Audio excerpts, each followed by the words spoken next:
Welcome to the Sanum therapy reintroduction of the remedy Pleo Nig, which is the Aspergillus Niger remedy. I'm really excited to be able to talk about this and share how it can be used in clinical practice to support our patients.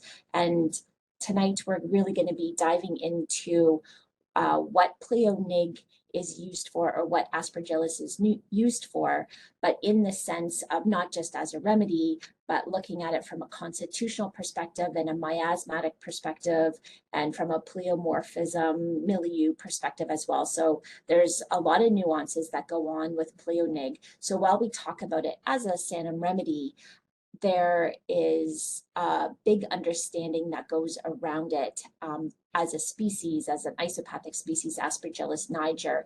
And by having some deeper understanding of what that looks like will allow you to have a better sense of when this remedy would be indicated with your patients. All right, so then let's get started here. My name is Heather Schofield. I'm the Education Director and Medical Advisor here at Biomed. And as far as Sanum therapy goes, I was really lucky to learn about Sanum therapy and then do a really deep dive in 2004. I was also really privileged to be educated under Dr. Conrad Wertman and Dr. Craig Wagstaff, and also Dr. Thomas Rao, to name a few of the big biological medicine Pleo Sanum experts. And so some of that information I will be really excited to incorporate in what we're talking about today. To just start to kind of set the stage here, we're going to do an introduction to Aspergillus Niger, which is also the remedy from Sanum, Pleo Nig, as a therapy. Pleo Sanum in general is a biological terrain therapy, and it's a really great way to get to the body's kind of internal ecological system and do a reset there. So the idea when we're working in Sanum therapy is we're looking to restore the natural capacity for the body to be able to be in regulation, regeneration, adaptation, and self-healing. So getting the body back to being able to regulate its own health. Sanum therapy as a whole addresses things like the immune system, the endocrine system, the mucous membranes, the microbiome, gastrointestinal health, and cellular and mitochondrial health as well. So by looking at the terrain in the milieu and doing some adjustments there with isopathic and bacterial remedies, we're able to make some really big changes that are very important for overall health. With a brief history of Sanum therapy, for those of you that are not familiar with Sanum therapy or the Sanum remedies, in 1975, Mr. Kelbeck acquired two companies. One was called Iboca, which was Dr. Gunther Enderlein's company, and that was based on the fungal isopathic remedies, and Pleo Nig or Aspergillus Niger is part of those remedies, and then also the Sanum bacterial remedies. The Pleo Nig remedy that is available through Sanum, which is also available now through Biomed, it is actually from the original strains from Dr. Enderlein. And so that part makes it an original strain that's used, which is also pretty exciting as far as like the history of the remedies. All the Sanum remedies, they're manufactured in Germany. And there's two names. So Pleo Sanum is the North American name, whereas in Germany you would see this remedy called Nigersan instead. There's two important Sanum educators, which I'm going to be referencing tonight. Dr. Conrad Wertman, who was a pediatrician and also one of the world's Sanum experts from Austria, and then Dr. Thomas Rao, who was part of the Paracelsus Clinic and a huge part of teaching European biological medicine to North American practitioners, and he's based in Europe as well. In 2014, there was some updating with the Canadian NPN licenses, and not all of the ingredients that were found in the Sanum remedies were included in the European pharmacopoeia, and that made some of those ingredients not eligible for the NPN licensing. Sanum Germany over the years has continued to be working behind the scenes and doing homeopathic provings and then submitting these ingredients once the provings are complete to the European pharmacopoeia. Canada or Health Canada, then once it's in the European Pharmacopoeia, recognizes it as a remedy, and then you can actually apply for an NPN. And so this is what happened with Aspergillus niger or Pleo Nig. There was this process behind the scenes that Sanum had been working on, and then was successful to get the proving complete, was successful in getting it into the European Pharmacopoeia, and then we were successful to put through and get that product license with the NPN number. And so today, in 2022, we now have Pleo Nig back. And for those of you maybe wondering if there's any other Sanum remedies coming down the pipe, absolutely there is. So a lot of the main ones that you're missing and would love to have back in practice, those are all going through the same process that I just described that Pleo Nig went through successfully.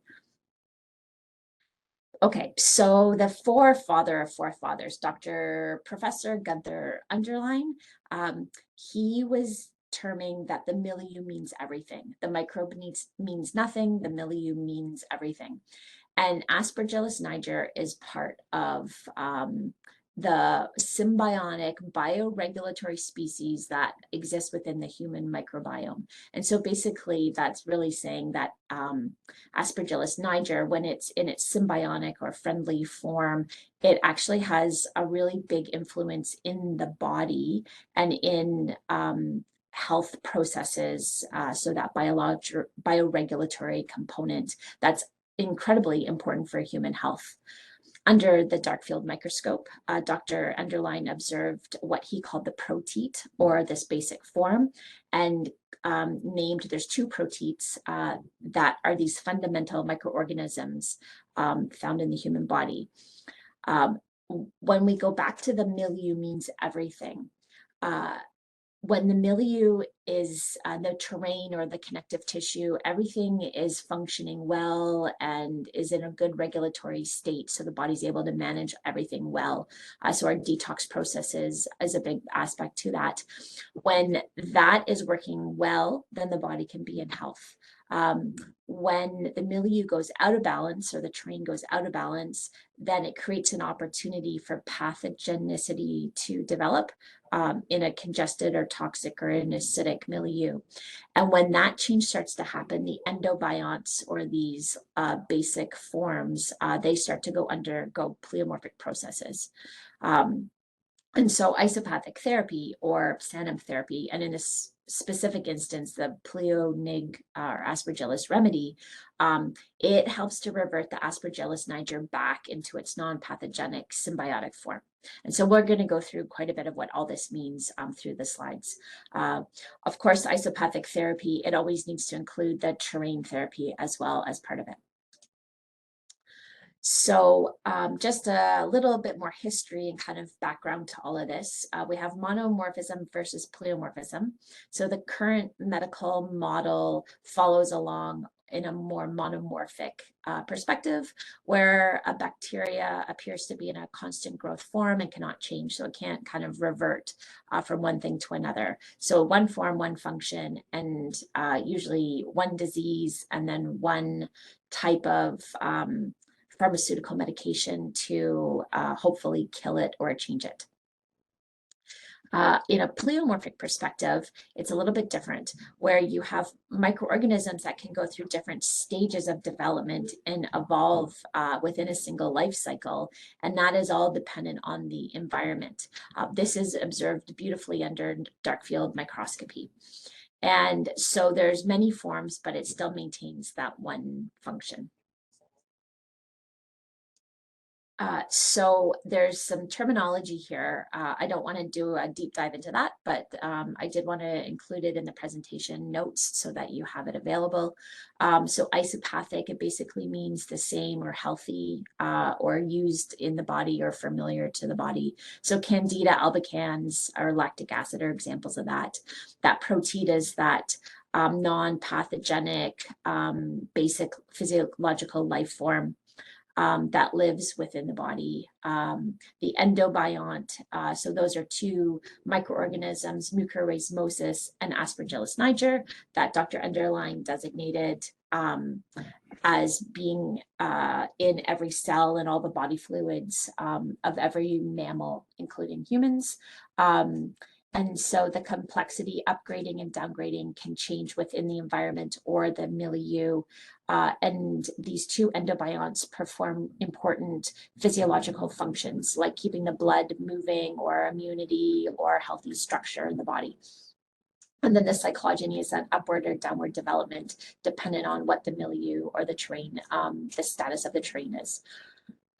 So then when we actually look at the milieu, and back to the milieu means everything, a balanced or healthy regulated terrain or milieu is going to allow the body to be able to remain in a state of health or come back into a state of health. When the terrain is toxic or congested or acidic, then the regulation mechanisms in the body that normally keep us healthy start to become overwhelmed. And then you can start to see symptoms showing up from that. The part of that reason is because as the terrain is acidic or toxic, then you're going to have an upregulation of the endobionts, so the Aspergillus niger and the mucorrhizmosis. Within their life cycle, or the cycle that they can cycle back and forth in and upregulate and downregulate, the higher regulated they are, or the higher valence they are, the more opportunity for them to be pathogenic. And so the highest level for Aspergillus niger is bacteria, the tuberculosis bacteria, or Mycobacterium tuberculosis. And I'm going to explain that in a little bit more detail in just a minute. So then what does that look like in everyday practice? So an unbalanced milieu and an upregulation of this Aspergillus niger then can kind of set down the foundation or lead to inflammation reactions, which are allergies, toxicity, pain, mold sensitivity and mold exposure.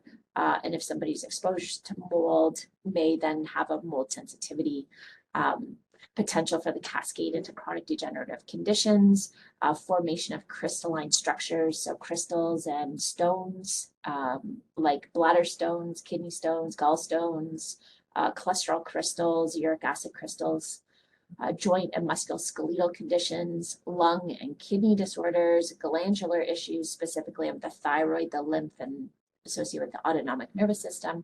And then the second part is disruption in the cellular metabolism, cellular respiration, mitochondrial dysfunction, because Aspergillus has a lot to do with cell wall function and transportation across the cell wall. Okay, so this is the last of the big kind of historical aspects to cover off here, which is the cyclogeny of mucorrhizmosis and Aspergillus niger.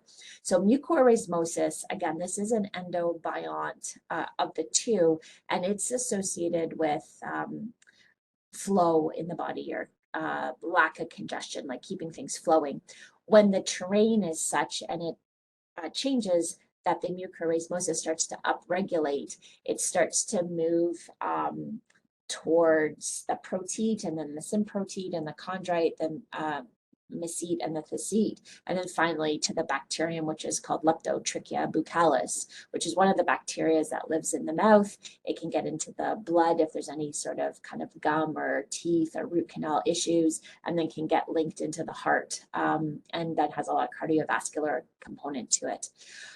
In with the mucorrhizmosis, if it's upregulating, then the Aspergillus niger essentially kind of comes off of that. And so when the Aspergillus niger upregulates, its highest pathogenic form is that tuberculosis bacteria, or Mycobacterium tuberculosis.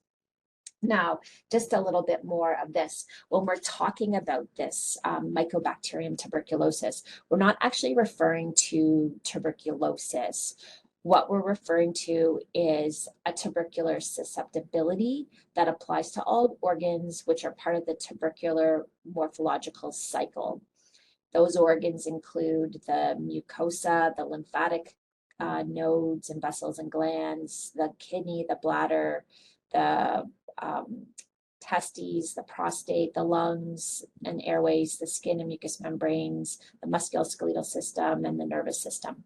And so how Dr. Wortman and Dr. Wagstaff explained it years ago when I was learning from them is where tuberculosis would settle in the body from our, I guess more in many cases, our ancestors, those were the tissues that they would settle in. So just through inherited kind of genetic weaknesses and inherited weak patterns, if those tissues from those ancestors, if they did have tuberculosis, it could have weakened those tissues, which then would have been a genetic inheritance down the road for us today and our patients.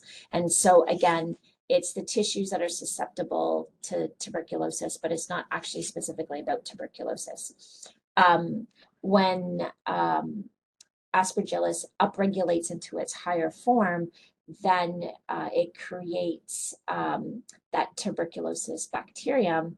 And while it's not infectious and it's not possible to become infected, the chronic complaint or the chronicity of the illness will manifest in those types of tissues. And then whatever the most ailing organ is, or the weakest organ or the weakest link, will be the one that then you're going to start to see symptoms in. The other part is the Aspergillus, when it upregulates, it's got a lot of function for cell wall, transportation of things across extra and intracellular spaces. And so when things are upregulated, it also is going to create situations where that's not going to work as well, which means that you're not going to be able to have energy production or mitochondrial function working the same way, and not be able to have the same capacity to detox, including like cellular kind of detoxing. So I hope that that explains something a little bit about when I'm talking about these cyclogenies, and also the tuberculinic miasm, which I think we're going to be starting to talk about very shortly. Oh, yes, we are. So next, wanted to move into our next forefather of Sanum therapy and biological medicine, and that's Dr. Conrad Wortman. And so he built on what Dr. Enderlein was researching, and he started to move it into modern day practice. Dr. Wortman has quite a few books that he wrote, and two of them are ones that are still available from Biomed. One is called The 4 Steps of Isopathic Therapy, and the other one is Successful Treatments in Allergies and Chronic Disease. These books do an incredible job of explaining isopathic therapy and how Sanum works in that, and then also moves into what the Aspergillus or the tuberculinic miasm looks like. So the Aspergillus Niger remedy, as I mentioned before, will, if the milieu is out of balance enough, it can upregulate to the highest bacterial form, or that Mycobacterium tuberculosis, and then also into a fungal form of Aspergillus niger. And that fungal form of Aspergillus niger is often what we are associating with mold and mold-like conditions or sensitivity in the body. So now sorry, just answering the question here. Yes, Jacqueline, we will be sending the slides in a copy as a PDF in an email tomorrow. So you'll be able to get a copy of the talk and all the slides that we're talking about today in the follow-up email. Thank you for asking. And so for any of you who are wondering, I will be getting that off as well. Also, there is a link to the slides that was posted a few minutes ago. So you can always click on that as well in the chat room, and that you can download the slides automatically.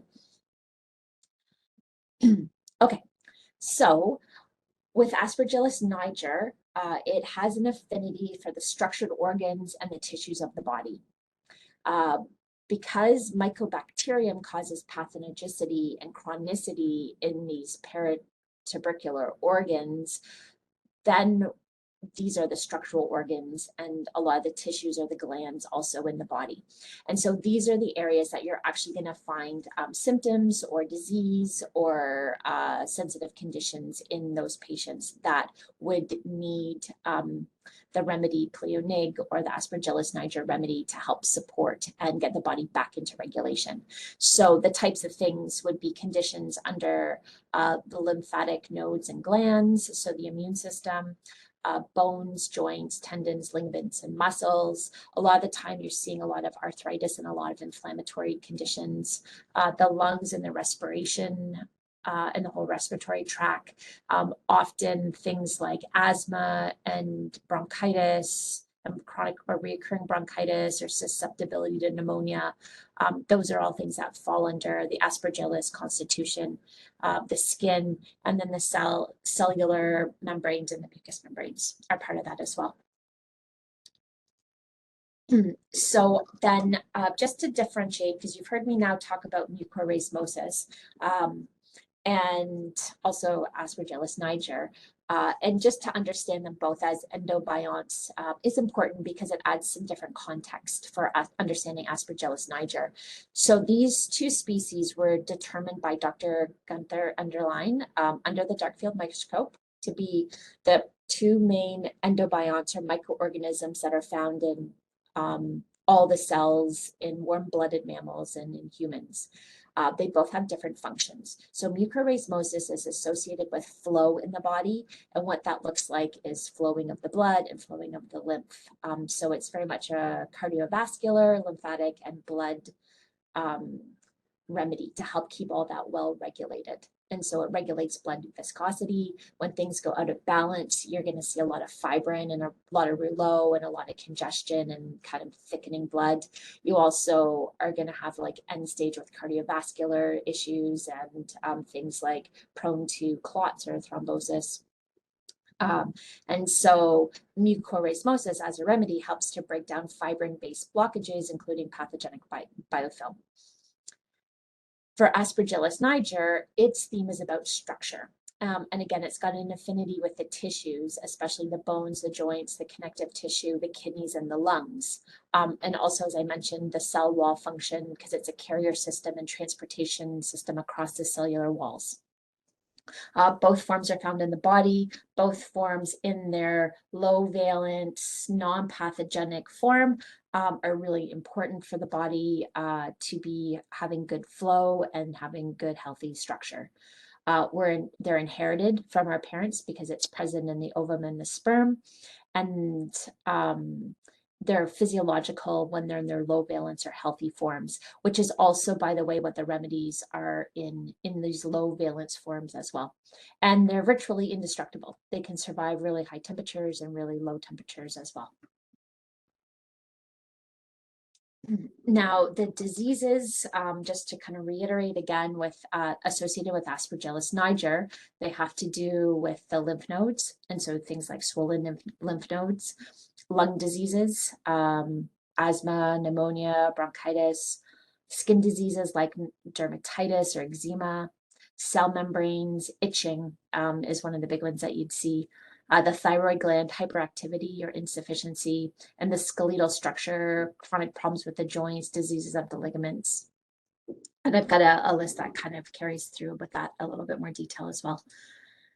One of the other things that is associated with the Aspergillus constitution or the miasm in a more upregulated space is the formation of crystals in the body, or crystalling out, as it could be nicknamed. And so under dark field, you would see that potentially as crystals when you're looking at the blood. But it also is associated with crystals and stones of all types. And so if you have patients coming in that have issues with uric acid or gout, issues with cholesterol, issues with gallstones, issues with kidney or bladder stones, or issues with calcium deposits and accumulation, and bone spurs, which I didn't mention on here, so kind of growths on the bone. Those are all part of a chronic picture of Aspergillus Niger being really out of balance within the body. And that is when you would use something like the remedy Pleo Nig for 1 month or maybe a couple of months to start working at this stronger foundation of kind of, reversing and supporting in bringing the body back into better regulation. So for those of you that have worked with me and I've done some help with putting protocols together with patients, if any of these things have come up with those patients, you'll often notice, in addition to working maybe a little bit more acutely or from a detox perspective, Aspergillus Niger, Pleo Nig is often added into the mix because it's working on that deeper underlying constitutional aspect or miasmatic aspect to get the patient back into better health. And then that brings us to our final expert in Pleo Sanum therapy, Dr. Thomas Rau. He was originally a student of Dr. Conrad Wortman's, and then Dr. Rau was also associated with the Paracelsus Clinic, which was one of Switzerland's largest biological medicine clinics, where he was seeing, or the team was seeing 300 outpatients a day, which is an incredible amount of patients.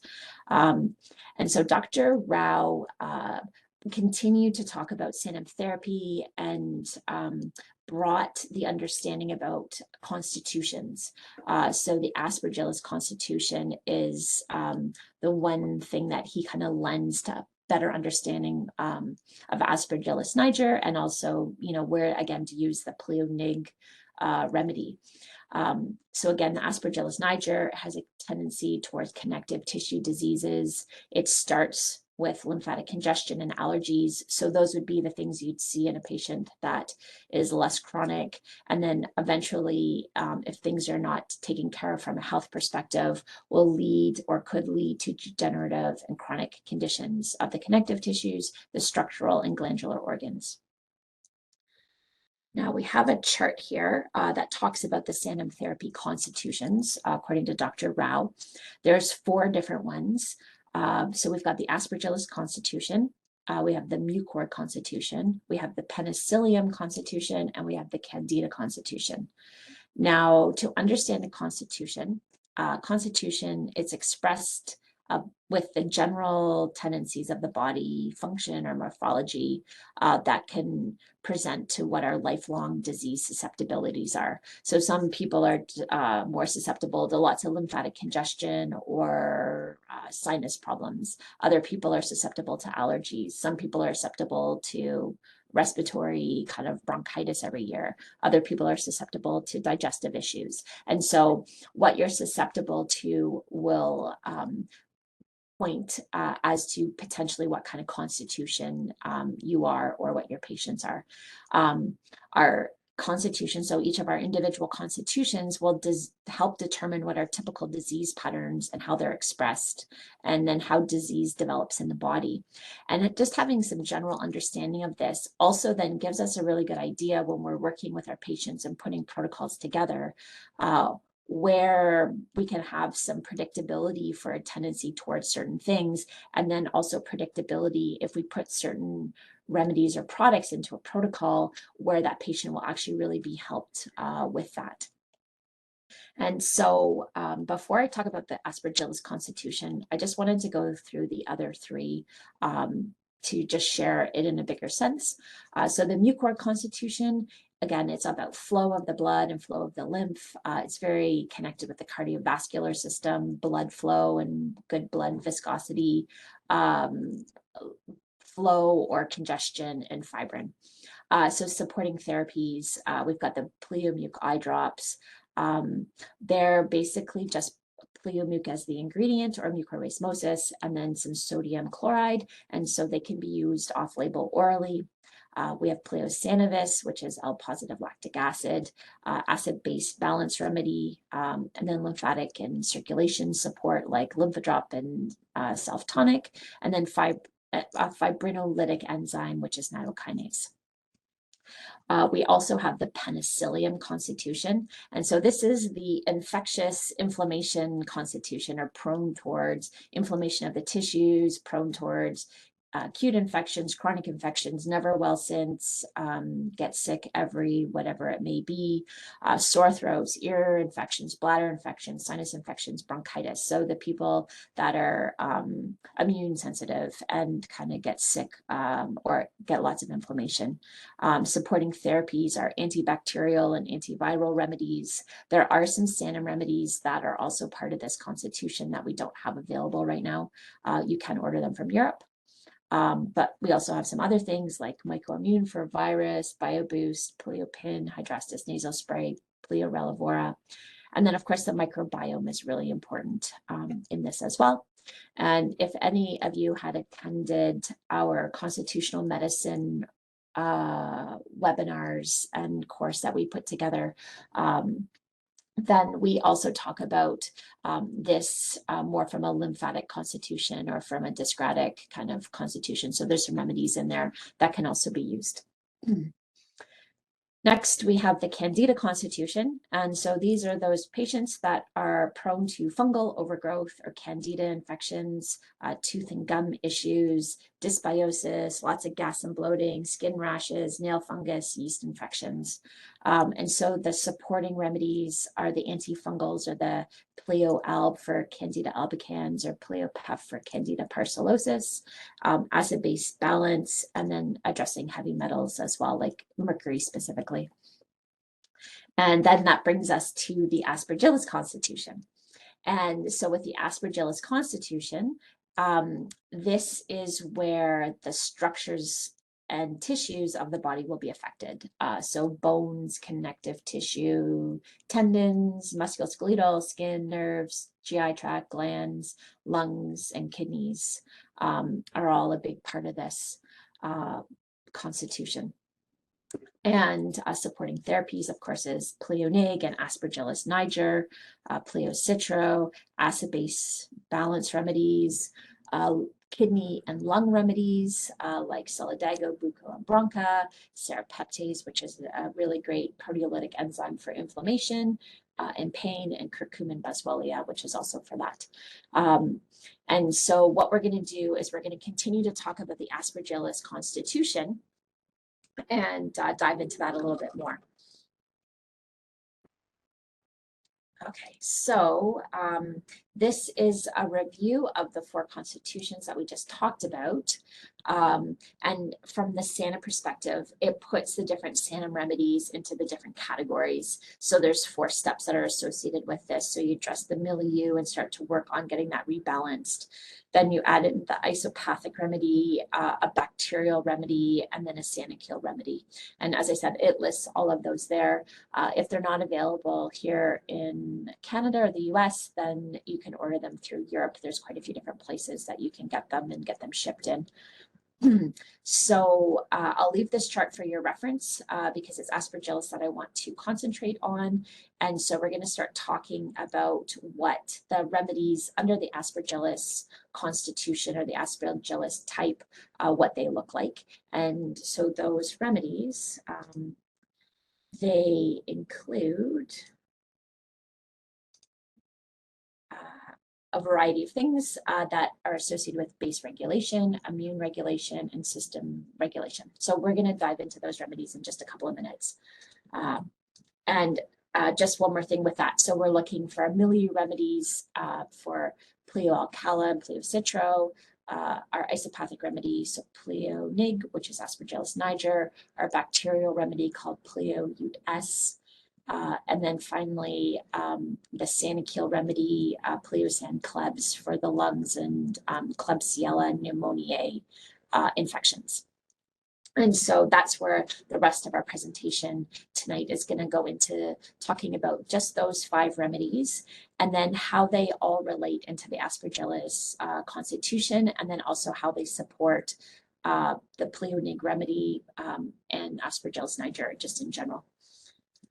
So just before we go there, I just wanted to bring this all together because we've talked about the constitution, we've talked about the miasm, we've talked about Aspergillus as an endobiont and how it's associated with the tissues that tuberculosis also would be associated with. And while again, this is not associated with tuberculosis. It's associated with Mycobacterium tuberculosis and the tissues it would settle in. And so this is just a really big list of all the things that Aspergillus niger is associated with. So we've got the musculoskeletal system, and those are structural issues, degenerative issues, headaches, tension, stiffness, pain, numbness, chronic conditions of the bones, tendon, muscle, ligaments, and joints. It's associated with the lymphatic system, so therefore the immune system, swollen lymph nodes, and lymphatic congestion is a big part of it, and then a weakened immune system overall.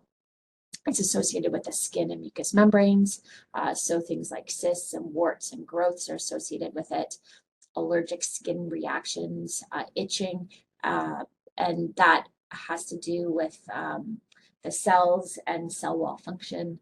Skin conditions like dermatitis and neurodermatitis and eczema, inflammation of the mucous membranes, constipation or diarrhea can also be associated with it as well, if it's associated with the mucous membranes. Also, Aspergillus niger is associated with the nervous system and the glands, so the autonomic nervous system, the thyroid, and then the kidney, the bladder, and reproduction is really important. So bladder and kidney weakness, uterine inflammation, and then reproductive organs like the ovaries, the testes, the prostate. And then finally, the lungs and the airways. So mold and mold sensitivity is a really big part of this. If you have patients that do have exposure to mold and mold sensitivity, or never well since mold exposure, then definitely you want to put this Aspergillus niger Pleo Nig remedy into their protocol. It's also associated with asthma, disorders of the lungs, sore throats, hoarseness, dryness, cough, congestion and infections, including the sinuses, the ears, the throat, and the lungs. And if any of you are in BC or Washington or Oregon or California, then you may be experiencing the very bad particulate content in our air right now due to the forest fires.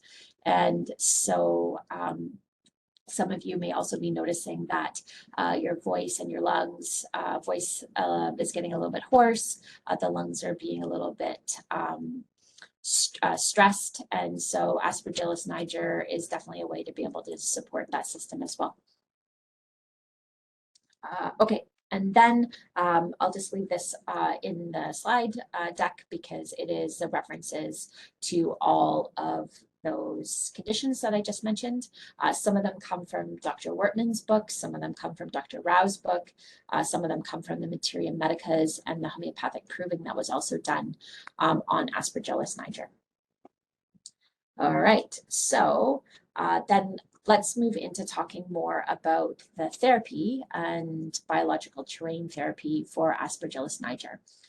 And so our base regulation, or this is our terrain and our milieu, and looking at addressing that, whether it's from an acid-base balance perspective or a cellular support, like cellular mitochondrial support, and then also to support physiological Aspergillus niger. So that's the role that the base regulation plays. One of the things that's really interesting is Aspergillus niger as a species uses citric acid as a fuel to support it in a healthy physiological space. So that's why you'll often see Pleo Nig paired with Pleo Citro, because Pleo Citro is citric acid, so it's basically like food for healthy Aspergillus niger. Also, Pleo Citro works in a lot of the same types of conditions or symptoms that you would see for all those weaknesses that is also associated with Aspergillus niger. Okay, and then next we have the system regulation. And so that decreases inflammation and then works to downregulate those high valent pathogenic Aspergillus forms and moves them back into the symbiotic forms. So if the body and the terrain are really out of balance and out of regulation, and then there's a lot of inflammation associated with it, potentially a lot of congestion and toxicity associated with all of that, that's where the Aspergillus niger will move up in the cyclogeny or up in its cycle and become more of the high valence forms, so that pathogenic form, which is resulting in that Mycobacterium tuberculosis state. And so when you're using the Pleo Nig remedy, it is using low valence physiological Aspergillus Niger. And by taking the remedy as an isopathic, it helps to do that downregulation. The way that Dr. Craig Wagstaff describes it, and I feel like it's the easiest one to understand, is that it almost copulates the remedies. So you've got the remedy in its healthy form, it comes into contact with the high valence form. The high valence form then downregulates or becomes kind of null and void. It doesn't exactly kill it, but it changes it. On the dark field microscope, what you all will see is blipping out. All of a sudden, stuff just starts disappearing when you can add a drop live to the blood. It's super interesting to see it happen in real time. And then also the offspring of the high valent plus the remedy will be the low valent healthy form. So you're helping to populate that way as well.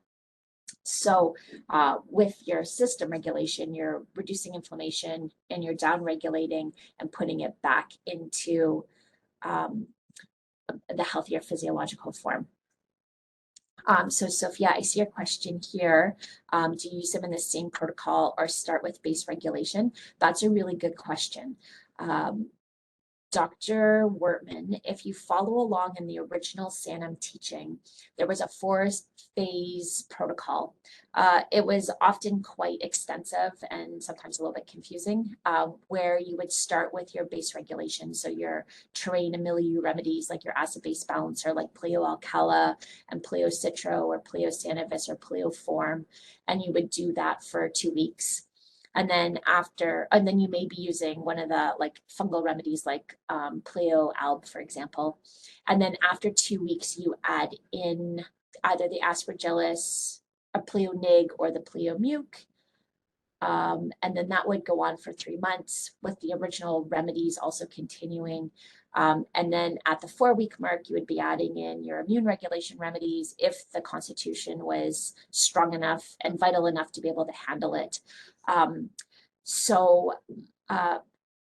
With that, I do have a protocol at the end that breaks it down just into phase 1, phase 2, where you start with your base regulation for 2 weeks and then you add everything else in. And just with the immune remedies, you go slowly, just so that you're not pushing the patient too hard, too fast.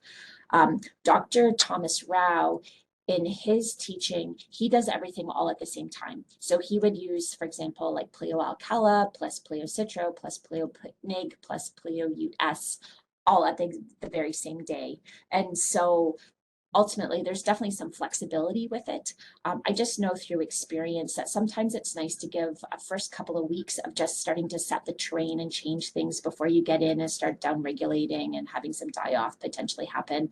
And then before you start kind of modulating and stimulating the immune system. So as I mentioned at the end, I do have like a base kind of sample protocol and have it all laid out. So we'll get to that in a short period of time. Okay, so, and then Dr. Brenda, good question. So the tablets are in a lactose base or a lactose sugar base.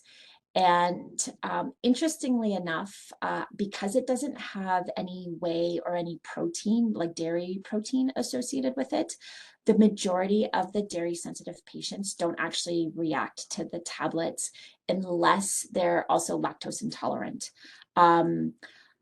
What I would say, and so it's more about like protein versus sugar. And if they're super sensitive to lactose or lactose intolerant, if they're taking a lactase enzyme, then it might be okay. If they're dairy sensitive, but it happens to be to the protein or the whey or the casein, then they won't have any reaction at all to the tablets. However, I always like to say kind of for heeding on the side of caution in those dairy sensitive patients, especially if you're not sure if it's like the protein part or if it's just the lactose part, to use the drops instead because they don't contain anything. They're in a purified water base. So it's basically just the ingredient plus purified water. I know myself personally, I'm very dairy sensitive and I do use the tablets and I don't tend to react at all to them. Also, the one thing I definitely like about the tablets is they're pretty easy to take. You can bring them with you everywhere. They're very toteable and they dissolve under the tongue very quickly. So if patients are taking things and you just need to make it really easy for them, using the tablets is a pretty quick way just to have them take it. Because it dissolves under the tongue, you don't need to worry so much about away from food or with food or away from remedies or with remedies. So yeah, so they're a much more flexible dosing with the tablets. One more thing to mention just about the citro drops is the citro drops are in an alcohol base, so are the Sanibus drops. And so if you've got alcohol sensitive patients, those drops maybe aren't the right option. So then the tablets are better. The Pleo Nig remedy, it's in a purified water base. And so it's kind of good for basically anybody and everybody. Okay, so let's just review so I can talk about the immune regulation. So our base regulation is looking at the milieu and the terrain, acid-base balance, cellular respiration. So really getting the cells working better, getting the mitochondria functioning better. So that's what your base regulation is. Your system regulation is looking at your endobionts. So in this case, the Aspergillus form to downregulate and reduce inflammation. And then finally, your immune regulation part is where you're using different remedies associated with either stimulating or modulating the immune system. So these are these incredibly highly specialized remedies. They're non-pathogenic bacteria that are used to stimulate and support the immune system and get it responding better, or kind of waking the immune system back up. Okay, so then let's talk about Pleo Nig just a little bit more. We've reviewed this many times just through talking. So our Aspergillus or our Pleo Nig remedy is Aspergillus Niger. It again influences the structures or tissues of the body. That includes the bones, the tendons, the connective tissue, musculoskeletal system, the skin, the nerves, the GI, the glands, the lungs, and the kidneys. And then it also is working on chronicity of all of those types of complaints as well. And so the list here again, like the lungs and the airways, the joints, the musculoskeletal, and the kidneys are really the big kind of focal systems that this remedy is beautiful for. Now we have Alcala, which is the alkalizing powder. And so this is sodium bicarbonate, potassium bicarbonate, and sodium citrate. The bicarbonate becomes the raw material to supply the bicarb that is working to help use up excess acid or excess hydrogen ions that are stored in the tissues. Why we're talking about this again is because part of how the terrain and the milieu can really start to go out of balance is with an accumulation of acid. And that accumulation of acid can happen through diet, through toxicity, through poor breathing and stress, through medication, through the environment, through eating way too much protein. And then over time, the body just is not able to flush the excess acid out of the tissues, so it accumulates, and then that's what starts to change the pH in all the different tissues. And then the endobionts, so the Aspergillus niger and the mucorrhizmosis and the candida and all those other species start to freak out because the environment is changing, and so they need to adapt to that, and they start to upregulate into their more pathogenic forms, and then you get the cascade of all the symptoms and the inflammation. And so this is kind of how this whole cascade goes. And so in order to be able to create that environment that's going to support the healthy Aspergillus niger and mucorrhizmosis and even the candida, the terrain has to be addressed and the acid-base balance has to be addressed to get the pH that's normal for the different tissues, because they all have different pHs, get them back into balance. And then the microorganisms and the endobionts and the different symbiotic species will be able to be back into a healthy physiological space. So that's how alkalizing and acid-base balance is related in all of kind of this. Alcala then is a really easy way to do it. You use a quarter or half a scoop up to a scoop twice daily in warm water on an empty stomach, and you take it for up to 3 months. And that will mechanically shift the excess acid out of the body it's really good to follow a more alkaline diet as well. And as the pH starts to normalize, the environment in the body for the different microorganisms starts to become more favorable to support healthy microorganisms as well. Okay, so Pleo Citro, it's similar and different.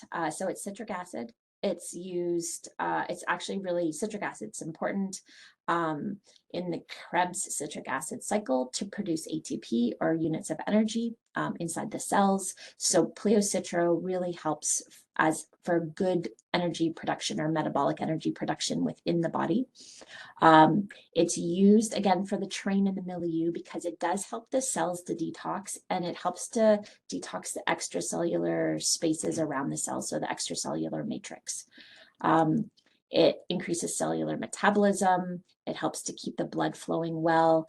And if you remember Aspergillus niger, it is part of its function is to have communication and transportation across the cell walls. And so Pleo Citro also is supportive in that function and supporting that. It can also be working at helping reduce fluid retention. There is some pH balances associated with it. And Pleo Citro is also useful in all the structural organs, like the skin, the musculoskeletal, the lymphatic, the tendons, the ligaments. So it's a really natural remedy that Pleo Citro or citric acid and Aspergillus niger really work together. And again, as I mentioned before, it's food for Aspergillus niger. So it's to help support the healthy version of that within the body as well. And it also can help something called kidney block or an acid block of the kidneys, which is a lot of toxicity or acid accumulation in the actual kidney tissues. So it helps to get that cleared out as well. Okay, so those are our milieu remedies.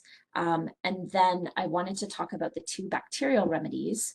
So Pleo Nig, it is a strong immune modulator. Historically, so we're talking like decades and decades ago, this remedy was used in pulmonary tuberculosis. So there's your link with a tuberculinic miasm aspect with Aspergillus niger. It works, it's a Bacillus tuberculosis in the category of that. So, and it works to stimulate the lymphocytes or white blood cells. Mycobacterium flea is what this remedy is made from as a isopathic or bacterial remedy.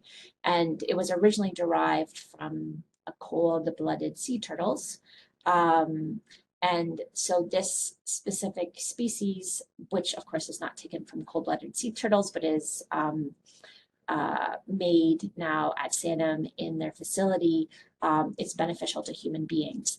And so what it's used for, as mentioned before, is to modulate or stimulate the immune system. It helps to absorb ferment toxins and enzymes from other bacteria.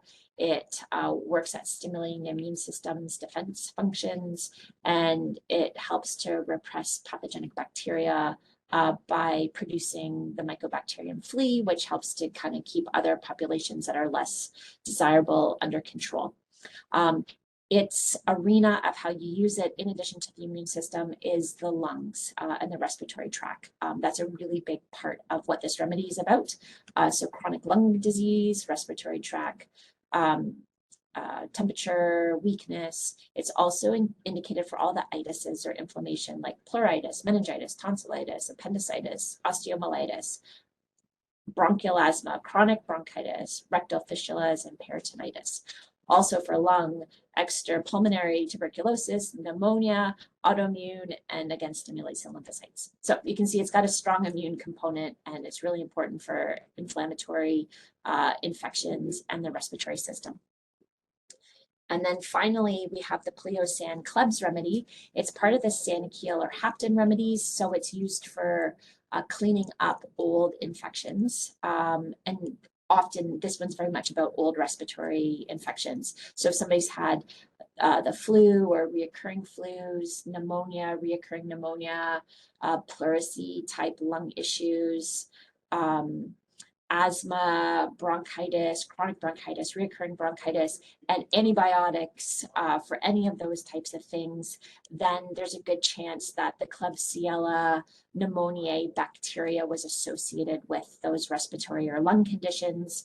and that the antibiotic may have stripped the cell wall off of the Klebsiella, which is what its job is to do, but it may leave behind then bits of cell wall and proteins and lipoproteins, and also cell wall deficient forms behind, which then just creates more weakness in the lungs and respiratory system. So Pleo San Klebs is really great at kind of cleaning all of that up. So Sophia has another question here. So we're just going to pop back to the Pleo Ute slide or Pleo Ute S slide. So Pleo Ute S, it's relevant for any autoimmune condition because its main function is working on the immune system and supporting that and modulating it and getting it stronger.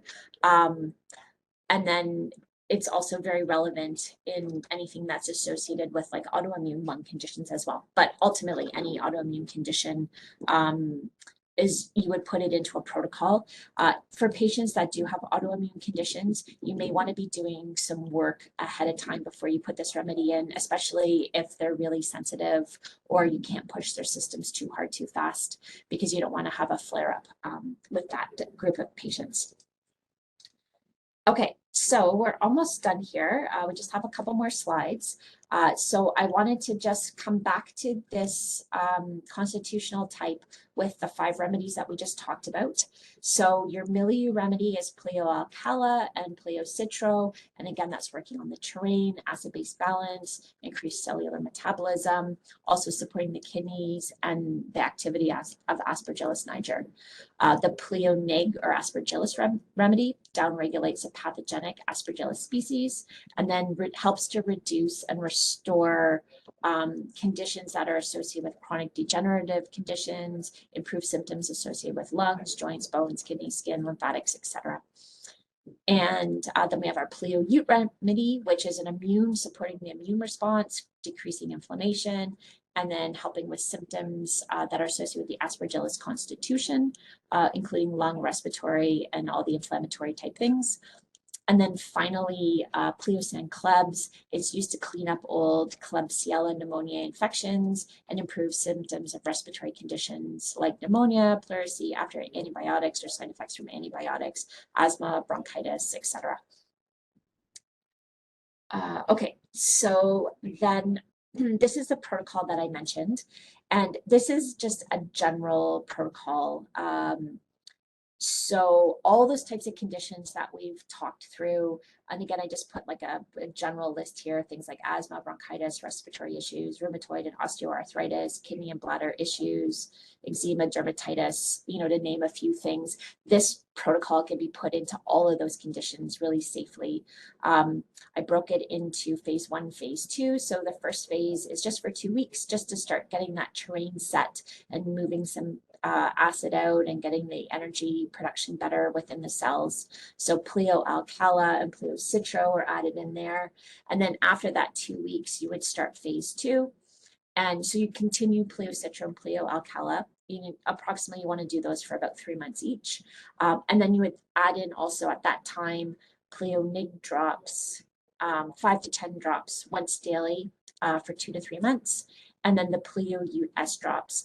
What I would initially do for patients is just have them take the Pleo Ute S drops every other day or every 3rd day for a bunch of weeks, see how they do. And if that's not too overstimulating for the immune system, then you can either continue at that dose or go a little more frequently. And then that can be used for 1 month or basically for 1 bottle. And often that is enough. Pleo San Klebs, so if there's any of those respiratory conditions or the bronchitis or post-pneumonia or after antibiotics, and the lungs are a real weak spot for those patients, then you can add in the Pleo San Kleb drops, and they're 5 drops once daily for 1 month. The beauty with the Pleo San Klebs and all the Sanakil remedies is they're non-stimulating, and so they're safe to take, and you don't tend to see any sort of aggravations or flare-ups with them. They're really gentle remedies. Pleo Ute S is the remedy. If it's going to flare something, it can do that. So for super, super sensitive patients, they can either use the drops once a week, or they could even start with just putting some drops on the skin on the inside of the left arm and just rub it into the skin once a week. And if that's okay, then they can move into the oral dosing. And so for Aspergillus constitution, this is the kind of what a protocol or what the Sanum protocol to support conditions that are associated with Aspergillus niger in the body, what that would look like. And that's that combination of remedies that's all going to be working together. Of course, you can always add other things in, depending on what other products that you're using or what other things are needed for support. And none of these remedies interfere with anything as far as like other protocols or other products or pharmaceutical medications. So they're really safe to take kind of with whatever you're already doing with your patients. Right, and so this last slide, and what I will do is make sure that I send a link as well so that you have it for reference. This is a summary of all the Pleo Sanum remedies that we have available currently in Canada and North America. And so it outlines what they are and kind of what their category is and what they're for, and then the duration of how long to use them as well. And then, thank you. So that is the end of the presentation on how to use Aspergillus niger through the Sanum remedy Pleo Nig, including kind of it from a constitutional and a miasmatic perspective, and then a symptom and kind of condition perspective as well. So yes, as I said, thank you so much for joining us. It was really great to talk about it. I love to be able to talk about and focus in on one thing, which is really great because it allows us to do a bit of a deeper dive into what Aspergillus is all about and how it's affecting in the body. If you have any questions, I invite you to type them into the chat room. Alternatively, when I send out the email tomorrow, you can always reply back and ask questions to that as well. And thank you for your comments in the chat room. Yeah, it was a super fun webinar, and it definitely was a great webinar. I really, as I said, really enjoyed putting this all together, and also being able to finally have a Sanum remedy back. It was a giant bonus and win for sure. And I look forward to supporting all of you when you've got questions or you need some help with patients and how to potentially integrate this into what you're already doing. All right, so with that, surprisingly, we're on time because I have a tendency to talk a lot, but I'm really happy to have been able to, as I said, share this. And we kept it in just under an hour, or just over an hour. So